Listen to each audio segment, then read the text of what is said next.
তো ইসলাম বলে কারো ঘরে যখন কোন নারী বধূ হয়ে যায় সে তার হাজবেন্ডকে সার্টিফাই করবে। এরপর যখন সন্তান সম্ভবা, ইসলাম বলে ডেলিভারি করতে যে অনেক নারী পৃথিবী থেকে বিদায় নেয় না, মরে যায়, ইন্তেকাল করে।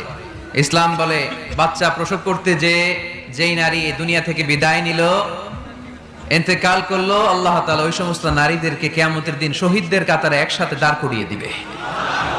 আর যদি সুন্দর প্রসেসে ডেলিভারি করতে পারে তাহলে ইসলাম বলে পুরুষদের পায়ের নিচে থাকে জুতা, জুতার নিচে থাকে বালি আর মাটি, আর এক একটা মায়ের পায়ের নিচে থাকে তার ছেলে মেয়েদের জান্নাত।